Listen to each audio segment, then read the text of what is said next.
Hello everyone. अब आप देख चुके होंगे कि आज का ये जो वीडियो है वो किस टॉपिक से रिलेटेड है, यानी कि आज के इस वीडियो में हम लोग किस टॉपिक पे बात करने वाले हैं। तो आज का हमारा ये वीडियो है कि 2022 में अर्थशास्त्र विषय से आप कैसे नेट पास करेंगे। ठीक है, अब यहाँ पे 2022 ऐसा तो है नहीं कि इससे पहले नेट एग्जाम होता नहीं था या आपने अप्लाई नहीं किया एग्जाम, ऐसी कोई बात नहीं। 2022 कहने का मतलब ये है कि अगर आप देखेंगे कि जब से एनटीए के द्वारा एग्जाम करवाया जा रहा है नेट का, लगातार जो क्वेश्चंस का स्टैंडर्ड है, ठीक है, जो स्टैंडर्ड है आपका क्वेश्चन का, वो लगातार बढ़ता जा रहा है। तो हम लोग जो बात कर रहे हैं कि 2022 में कैसे पास करेंगे, तो हमारी जो स्ट्रेटजी होनी चाहिए वो 2022 को लेकर के होनी चाहिए। ठीक है, तो ओवरऑल इस वीडियो में हम लोग एक कंप्लीट स्ट्रेटजी बनाएंगे कि किस तरीके से आपको आने वाले 4-5 महीनों में पढ़ करके और आने वाला जो आपका एग्जाम है उसको आप कैसे पास करेंगे। इस वीडियो में स्ट्रेटजी के साथ साथ इन बातों पे भी चर्चा की जाएगी कि अगर आप एक हिंदी मीडियम के स्टूडेंट हैं तो हिंदी मीडियम के स्टूडेंट के लिए क्या क्या दिक्कतें आती हैं और कैसे उन प्रॉब्लम्स के साथ आप अपने रिजल्ट को बेहतर बना पाएंगे। मेरे कहने का मतलब यह है कि वो कौन कौन से रिसोर्सेज हैं, कौन सी बुक्स है जिनको पढ़ करके आप क्वालिफाई कर पाएंगे। ये चर्चा शुरू करेंगे। सबसे पहले हम लोग थोड़ा सा बुक लिस्ट को लेकर के। ठीक है, तो चलिए नेक्स्ट स्लाइड में चलते हैं हम लोग। सबसे जरूरी हो जाता है किसी भी परीक्षा को पास करने की जो आरंभिक रणनीति होनी चाहिए। ठीक है, रणनीति यहाँ पे अगर मैं आपसे शेयर करूं तो सबसे पहले आपके पास क्या होना चाहिए, सिलेबस। ठीक है, अगर आपके पास सिलेबस नहीं है तो यूजीसी नेट के लिए जो भी सिलेबस एनटीए के द्वारा दिया गया है, ठीक है, आपका इकोनॉमिक्स और पेपर 1, इकोनॉमिक्स साथ में पेपर 1। अब देखिए पेपर 1 तो ऐसा एक पार्ट है जिसमें अगर आप थोड़ा सा अपना दिमाग लगाएं तो इसमें अच्छा कर सकते हैं। हालांकि इसमें भी लगातार क्वेश्चंस के स्टैंडर्ड बढ़ते जा रहे हैं, लेकिन थोड़ा बहुत समझदारी दिखा करके आप इसमें अच्छा कर सकते हैं। हम लोग का जो मुख्य चर्चा का विषय रहेगा वो इकोनॉमिक्स को लेकर के रहेगा आज के इस वीडियो में। तो पहली चीज तो आपके पास सिलेबस होना चाहिए। अब सिलेबस जिनके पास नहीं उपलब्ध है तो मैं आपको, एक तो आप चाहेंगे तो इकोनॉमिक्स प्रिपरेशन मोबाइल एप्लीकेशन अगर आपने अभी तक नहीं इंस्टॉल किया है तो ये ऐप आप इंस्टॉल कीजिए। आप गूगल प्ले स्टोर पे जाएंगे, वहां पे टाइप करेंगे इकोनॉमिक प्रिपरेशन, तो इकोनॉमिक प्रिपरेशन मोबाइल ऐप आप इंस्टॉल करेंगे। ठीक है, और इस ऐप में आप सभी के लिए फ्री स्टडी मटेरियल का एक फोल्डर मिलेगा। तो वहां पे क्या करूंगा कि मैं सिलेबस को अपलोड कर दूंगा, तो वहां से आप ले सकते हैं। पहले से भी अगर आपके पास है तो अच्छी बात है, या ग्रुप्स वगैरह जो हमारे टेलीग्राम ग्रुप हैं, टेलीग्राम चैनल है, वहां पे भी पहले से पड़े हुए हैं, तो वहां से भी आप इसको डाउनलोड कर सकते हैं। तो पहला काम क्या होना चाहिए कि आपके पास अपना पाठ्यक्रम होना चाहिए, मीन्स सिलेबस होना चाहिए। ठीक है, किसी भी परीक्षा को पास करने के लिए सबसे जरूरी होता है कि आपके पास सिलेबस होना चाहिए। तो सिलेबस आपने ले लिया। ठीक है, उसके बाद क्या होना चाहिए, उसके बाद आपके पास प्रीवियस ईयर क्वेश्चंस का एक बुक होना चाहिए। अब वर्तमान संदर्भ में या वर्तमान समय में देखें तो इसकी उपयोगिता, पीवाईक्यू यानी प्रीवियस ईयर क्वेश्चंस की जो उपयोगिता है, इसकी उपयोगिता अब कम होती जा रही है। इसकी उपयोगिता कम होती जा रही है, लेकिन ऐसा तो है नहीं कि हम लोग इसको पढ़ेंगे भी नहीं। देखिए इस बार का भी एग्जाम, अभी मैं आपको आने वाले वीडियोस में इस बार वाले क्वेश्चन को सॉल्व कराऊंगा, तो वहां भी आप देखेंगे कि कुछ डायरेक्ट कुछ इनडायरेक्ट, कुल मिला के आपके कम से कम 10-15 क्वेश्चन तो प्रीवियस ईयर से मिल ही जाते हैं। एटलीस्ट इतना तो हो ही जाता है। और दूसरी बात जो सबसे बड़ा मुद्दा है कि आपको प्रीवियस ईयर क्वेश्चन क्यों पढ़ना चाहिए, क्यों पढ़ेंगे आप प्रीवियस ईयर क्वेश्चन, तो इस सवाल का जवाब यह है, इस सवाल का जवाब यह है कि प्रीवियस ईयर क्वेश्चन आपको एक आइडिया देता है। क्या आइडिया देता है? ये आइडिया ये नहीं देता कि परीक्षा में क्वेश्चन क्या पूछेगा, ये तो बेसिक सी बात है।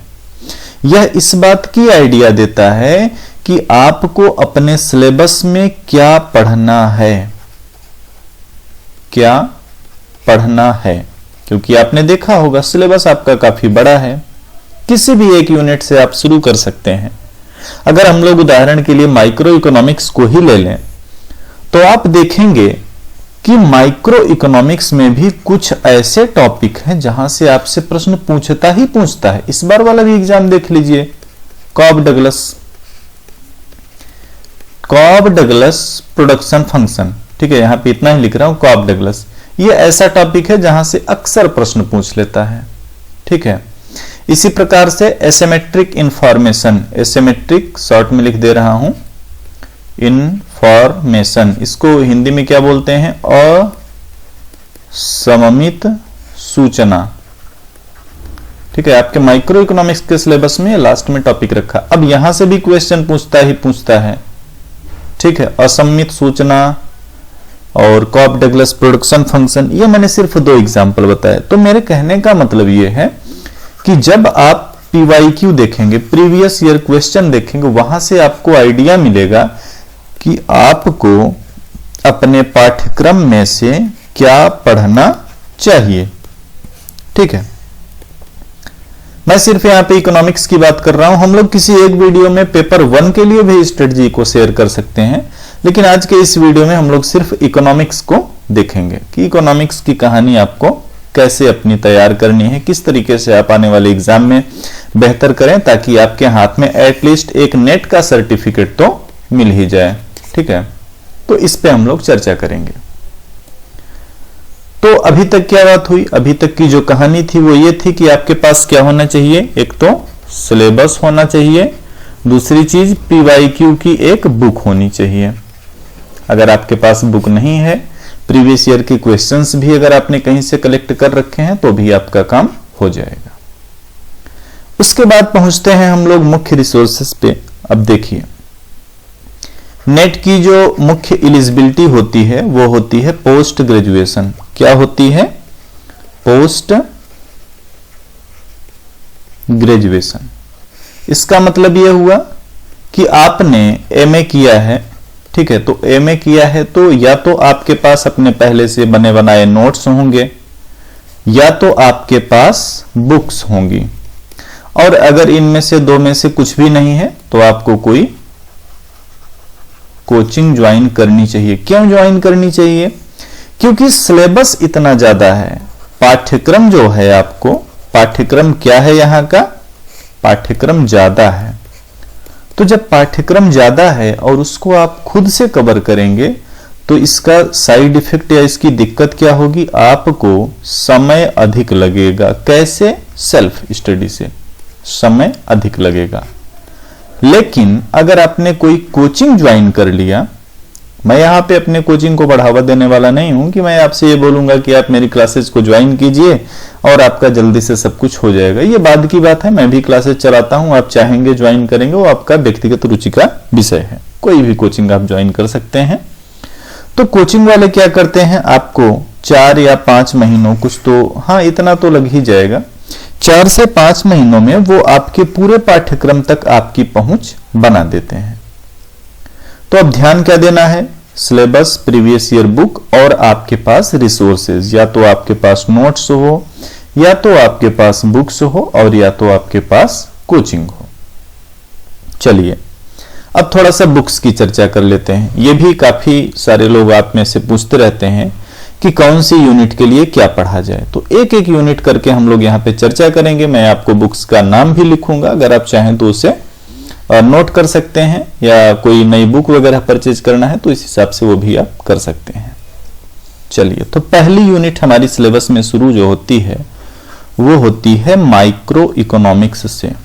माइक्रो इकोनॉमिक्स, देखिए माइक्रो इकोनॉमिक्स असल में पूरे अर्थशास्त्र का आधार माना जाता है। मेरे कहने का मतलब यह है कि आप सभी को माइक्रो इकोनॉमिक्स ढंग से पढ़ना चाहिए। अगर आप माइक्रो इकोनॉमिक्स ठीक से पढ़ेंगे तो आपको काफी सारी यूनिट में इससे हेल्प मिलेगा, ठीक। तो माइक्रो इकोनॉमिक्स के लिए अगर हम लोग बात करें बुक्स की, देखिए जहां तक अगर नेट के सिलेबस को कवर करने की बात करें तो मार्केट में कोई ऐसी बुक नहीं है जो आपके यूजीसी नेट के पूरे टॉपिक को एक ही बुक में कवर कर ले। लेकिन जो हिंदी मीडियम के लिए प्रचलित बुक हैं उसमें जैसे कि HL आहूजा, HL आहूजा की बेस्ट बुक मानी जाती है हिंदी मीडियम के लिए। ये इंग्लिश मीडियम में भी आती है, बट आप में से ज्यादातर लोग मेरे चैनल के हिंदी मीडियम वाले हैं तो मैं उनके हिसाब से बता रहा हूं। HL आहूजा आप ले सकते हैं, ML झिंगन ले सकते हैं, ठीक है। और अभी रिसेंट में लाल सर की एक बुक आई है SN लाल। इनकी जो माइक्रो इकोनॉमिक्स अभी रिसेंट में आई है कुछ ही टाइम पहले, ये आपको न्यू एडिशन लेना है। तो न्यू एडिशन में इन्होंने क्या किया है, न्यू एडिशन में इन्होंने नेट के पूरे पाठ्यक्रम को कवर कर दिया है। अब मेरे कहने का मतलब ये है कि अगर आपके पास पहले से HL आहूजा है, बेस्ट है, फिर कोई और आपको लेने की जरूरत नहीं है। ML झिंगन है, ये भी अपने आप में बेस्ट है, और लाल सर वाली है, ये भी आप यूज कर सकते हैं। तो इनमें से कोई एक बुक आपके पास होनी चाहिए। दूसरे यूनिट की बात करेंगे micro economics. Micro economics, micro economics में भी आप HL आहूजा या फिर ML झिंगन, दो में से कोई एक बुक अगर आपके पास है तो अच्छी बात है। इनके अलावा भी अगर कोई बुक है तो उससे भी आपका काम हो जाएगा। ऐसा नहीं है कि आपको नई बुक परचेज करने की जरूरत ही है, ठीक है। उसके बाद फिर हम लोग आगे बढ़ेंगे। अब देखिए आपके सिलेबस में कुछ ऐसे पार्ट हैं, जैसे मैं बात करूं मैथ सेक्शन का काफी अहम रोल हो जाता है आपको क्वालिफाई करने में, और ये मुख्य रूप से 3 भागों में बटा होता है। इसमें पहला भाग आपका मान लीजिए हो जाए सांख्यिकी, दूसरा भाग आपका हो जाएगा गणितीय अर्थशास्त्र, ठीक है, और तीसरा भाग जिसे आप अर्थमिति बोलते हैं या इकोनोमेट्रिक्स बोलते हैं। देखिए सांख्यिकी के लिए भी आप कोई बेसिक बुक का उपयोग कर सकते हैं। गणितीय अर्थशास्त्र के लिए भी आप बेहतर होगा कि DR अग्रवाल, हिंदी में भी लिख दे रहा हूं DR अग्रवाल, तो गणितीय अर्थशास्त्र की ये अच्छी बुक है। सांख्यिकी के लिए तो कोई भी बेसिक बुक ले सकते हैं। अब रही बात इकोनोमेट्रिक्स की, हिंदी मीडियम के स्टूडेंट्स के लिए ये एक बड़ा चैलेंज होता है, और हिंदी में इसकी कोई बुक अवेलेबल नहीं है। मतलब हिंदी मीडियम वालों के लिए इसमें कुछ नहीं है। तो इसमें आपको क्या करना होगा, इसमें आपको चीजें जो हैं वो इंग्लिश में ही पढ़नी होंगी, और इसका जो रामबाण या सबसे बेस्ट बुक मानी जाती है वो मानी जाती है दामोदर एवं गुजराती। तो जिनके पास ये है ले सकते हैं, अदरवाइज यूट्यूब से कहीं ना कहीं से अपना एडजस्ट कर लीजिए। नई बुक लेने का अब प्रयास मत कीजिए अगर आपने पहले से नहीं लिया है। तो यहां तक हम लोग 4 यूनिट को कवर कर ले रहे हैं, क्योंकि नेट के सिलेबस में आपका यूनिट नंबर 3 और यूनिट नंबर 4 ये दोनों कवर कर लेता है 3 पार्ट को, सांख्यिकी, मैथमेटिकल इकोनॉमिक्स और इकोनोमेट्रिक्स। तो सांख्यिकी के लिए आप कोई भी बेसिक बुक से पढ़ सकते हैं, गणितीय अर्थशास्त्र के लिए आप DR अग्रवाल को प्रिफर कर सकते हैं, और इकोनोमेट्रिक्स के लिए दामोदर और गुजराती सबसे बेस्ट है।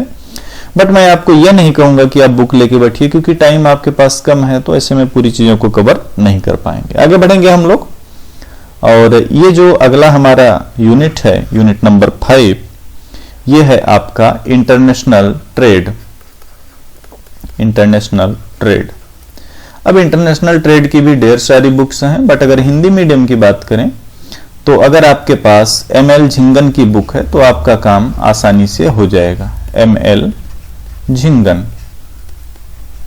ML झिंगन को आप हिंदी मीडियम वाले प्रेफर कीजिए, अच्छा लिखते हैं तो आपको यहां से हेल्प मिल जाएगी। यूनिट नंबर 6 की ओर बढ़ेंगे, पब्लिक फाइनेंस।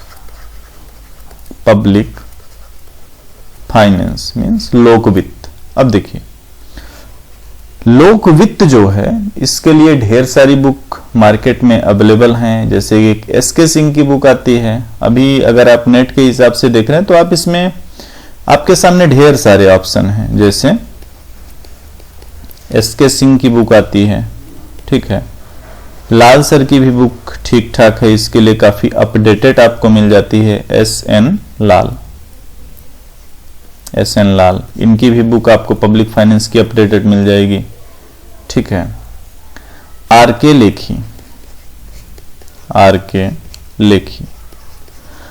लेखी की बुक जो है लोक वित्त की सबसे स्टैंडर्ड बुक मानी जाती है। तो इनमें से कुछ भी आपके पास हो उससे आप अपना काम चला सकते हैं। अगर नई खरीदने का सोच रहे हैं तो प्रिफर कीजिए RK लेखी को लीजिए, क्योंकि ये इनमें से सबसे बेस्ट है। ठीक है। SK सिंह में थोड़ा सा डेटा अपडेट कम मिल पाते हैं। डेटा अपडेट तो यहाँ पे भी अगर डेटा की बात करेंगे तो लाल सर की बुक बेस्ट है। ये काफी अपडेटेड लिखते हैं, मतलब इसमें आपको काफी अपडेटेड चीजें, काफी अपडेट डाटा मिल जाएगा। तो यहां तक हो गया पब्लिक फाइनेंस तक। इसके बाद हम लोग बढ़ेंगे मनी और बैंकिंग की ओर। तो मनी और बैंकिंग के लिए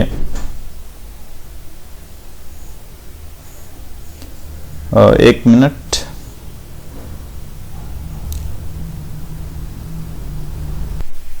हाँ, अब हम लोग देखेंगे जो हमारा 7वां यूनिट है, यह है आपका मुद्रा और बैंकिंग। ठीक है। अब देखिए मनी और बैंकिंग का काफी सारा तो आपको मैक्रो इकोनॉमिक्स की बुक में मिल जाता है, बट अगर आपको इसकी बुक पढ़नी है हिंदी मीडियम में तो यहां भी आपको जो है ML झिंगन की बुक लेनी चाहिए। स्टैंडर्ड बुक है, यहां से आपको काफी हेल्प मिल जाएगी नेट परीक्षा के लिए। ML झिंगन प्रिफर कीजिए, ML झिंगन को। उसके बाद यूनिट नंबर 8 पे आएंगे, और यूनिट नंबर 8 जो है आपका यह है ग्रोथ एंड डेवलपमेंट। तो ग्रोथ एंड डेवलपमेंट के लिए आप RK लेखी को ले सकते हैं, काफी अच्छा इन्होंने लिखा है ग्रोथ एंड डेवलपमेंट की बुक में। ठीक है। RK लेखी के अलावा आप ले सकते हैं ग्रोथ एंड डेवलपमेंट में ML झिंगन का भी योगदान है, तो इनकी बुक को भी आप प्रिफर कर सकते हैं, ML झिंगन की बुक को। ठीक है। इनमें से कोई भी, और अगर इनके अतिरिक्त भी अगर आपके पास कोई बुक है, जैसे लाल सर ने भी बुक लिखा है SN लाल सर, तो इनकी बुक को भी आप ले सकते हैं। हालांकि इसमें कुछ थ्योरी ऐसी हैं जो नहीं उपलब्ध है, तो इसमें आपके पास जो भी उपलब्ध हो उससे आप अपना काम चला सकते हैं। तो ये 8 यूनिट तक हो गया। आगे बढ़ेंगे, जो 9वां यूनिट है वो आपका 2 पार्ट में बटा होता है। एक होता है पर्यावरणीय अर्थशास्त्र,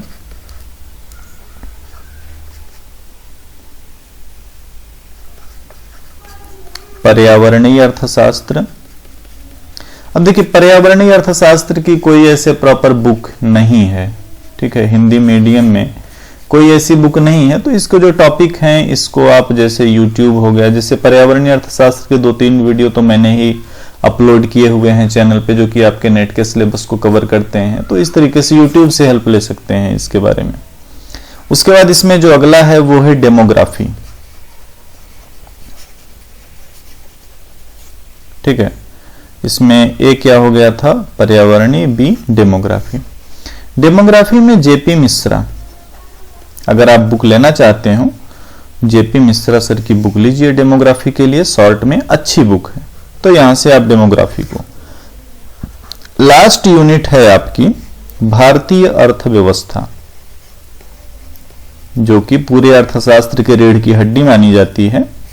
तो भारतीय अर्थव्यवस्था के लिए तो बिल्कुल मैं आपको एक ही सजेशन दूंगा, SN लाल। इसके अलावा आपको कोई और बुक पढ़नी ही नहीं चाहिए। अगर आप नेट दे रहे हैं, अगर आप PGT दे रहे हैं, कोई भी अगर आप इकोनॉमिक्स से रिलेटेड एग्जाम दे रहे हैं, तो इकोनॉमी में इनके अलावा कोई और बुक का चुनाव मत कीजिए। तो इंडियन इकोनॉमी आप लाल सर की बुक से पढ़ सकते हैं। तो ये अगर आपको मैंने एक बुक लिस्ट बताया, ठीक है, कि कैसे आप कौन कौन सी बुक को प्रीफर करेंगे। अब मैंने रिसोर्सेज की बात कर लिया, अब बात करेंगे कि अब आपको आगे क्या करना है। तो देखिए, जैसा कि हम लोगों ने 2021 के एग्जाम को देखा, 2021 एग्जाम के क्वेश्चन को देखा, तो यहां के जो प्रश्न थे, प्रश्न कठिन थे, और यह सिलसिला तब से शुरू हुआ है जब से NTA परीक्षा करा रही है। तो आपको यहाँ पे अपने तैयारी को भी अलग तरीके से करना होगा। अलग तरीके से कहने का मतलब यह है कि आपको सिर्फ प्रीवियस ईयर क्वेश्चन के भरोसे नहीं रहना होगा, आपको अपडेट रहना होगा। आपको अपडेट रहना होगा। आपको कुछ ग्लोबल थ्योरी, मतलब ग्लोबल इकोनॉमिक्स को आप ग्लोबल वे में पढ़िए, ग्लोबल वे में, ठीक है। बेसिक बिल्कुल ऐसे घिसा पीटा तरीके से पढ़ाई ना कीजिए। बहुत सारे ऐसे जैसे व्यवहारिक नॉलेज, जैसे हम लोग देखते हैं ना आजकल एग्जाम में, नेट के एग्जाम में, जैसे मॉनेटरी इकोनॉमिक्स से कुछ क्वेश्चन ऐसे पूछता है, मॉनेटरी इकोनॉमिक्स से कुछ क्वेश्चन ऐसे पूछता है जो कि आप व्यवहारिक ज्ञान से बता सकते हैं, ठीक है। व्यवहारिक का मतलब यहां पे ये हुआ,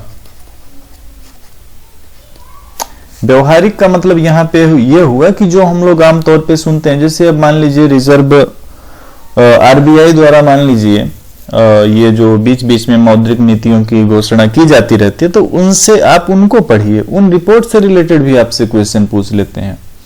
और एक बात है कि जैसे 2 बार से आप देख रहे होंगे कि जैसे 100 क्वेश्चन है आपका इकोनॉमिक्स का, तो उसमें से 10 क्वेश्चन तो आपको ऐसे गिफ्ट दे रहा है एनटीए। कैसे? पैसेज, ठीक है। पैसेज यानी 2 पैसेज रहेंगे, उनसे आपको क्वेश्चन पूछेगा और पैसेज पढ़ करके आप उनका आंसर देंगे। तो थोड़ा सा इनमें आपको ध्यान देना है। ऐसी छोटी छोटी बातें। अब जैसे अब तैयारी शुरू कैसे करें, तो देखिए सबसे पहले आपको अपना सिलेबस याद कीजिए, क्या क्या आपको पढ़ना है। प्रीवियस ईयर क्वेश्चन डेली पढ़िए, कितना?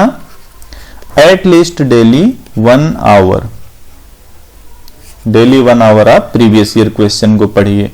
और साथ में आप जो है यूनिट वाइज स्टडी शुरू कर दीजिए। अब आपको मैं ये नहीं कहूंगा कि आप पूरे बुक की स्टडी कीजिए, क्योंकि बुक की स्टडी करने का टाइम आपके पास नहीं है इस समय। तो आपको क्या करना है, आपको अभी से सेलेक्टिव स्टडी करनी है। अब सेलेक्टिव स्टडी का मतलब यह है कि आप प्रीवियस ईयर क्वेश्चन को जब देखेंगे तो वहां से आपको पता चलेगा कि किसी भी यूनिट में सबसे ज्यादा इंपॉर्टेंट क्या है, ठीक है। इंपॉर्टेंट क्या है। अब ये जो इंपॉर्टेंट है इसके आप PYQ देखेंगे, यानी प्रीवियस ईयर क्वेश्चन देखेंगे, इस सेलेक्टिव स्टडी में इसको शामिल करेंगे। इस तरीके से अगर आप चलेंगे तो आगामी 4 से 5 महीनों में आप पूरे इकोनॉमिक्स को अच्छे तरीके से कवर कर सकते हैं, ठीक है। जल्दी चीजों को कवर करने के लिए एक तरीका आपके पास और हो सकता है कि आप कोई भी कोचिंग ज्वाइन कर लें। कोचिंग ज्वाइन करने से क्या होगा, आप कंटिन्यू रहेंगे, ठीक है। मतलब उसमें कोई डिले नहीं होगा, आप फिर डेली पढ़ेंगे, तो ये सबसे बड़ा प्लस पॉइंट आप सभी के लिए बनेगा। दूसरी चीज, YouTube का भरपूर उपयोग करें, YouTube का अच्छे से उपयोग करें, ठीक है। उसमें आप दिग्विजय इकोनॉमिका एक YouTube चैनल है हिंदी मीडियम के लिए, तो दिग्विजय इकोनॉमिका आप देखेंगे तो सर ने काफी अच्छे से आपके टॉपिक पढ़ाए हैं, क्लियर किए हैं, बिल्कुल फ्री है। तो यहां से आप बेसिक समझ ले सकते हैं इकोनॉमिक्स का। हालांकि अभी बहुत सारी चीजें यहाँ पे नहीं कवर हैं, लेकिन जो भी है तो आप यहां से कर सकते हैं। कोई कोचिंग ज्वाइन करेंगे तो इससे क्या फायदा होगा कि आपकी एक कंटिन्यूटी मेंटेन हो जाएगी और आने वाले 4 से 5 महीनों में आपका पूरा सिलेबस अपना तैयार हो जाएगा।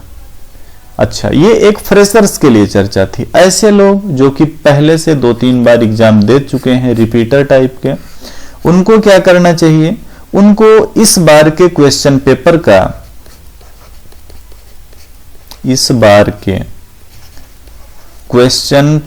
का एनालिसिस करना चाहिए, मीन्स विश्लेषण करना चाहिए कि हमने गलतियां कहां पे की। इस बार के क्वेश्चन पेपर का विश्लेषण करेंगे और खुद की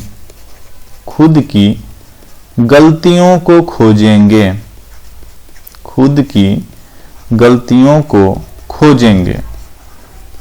और खुद की गलतियों को खोजने के साथ साथ फिर से जो पार्ट आपके वीक हों उसकी स्टडी शुरू कर दीजिए।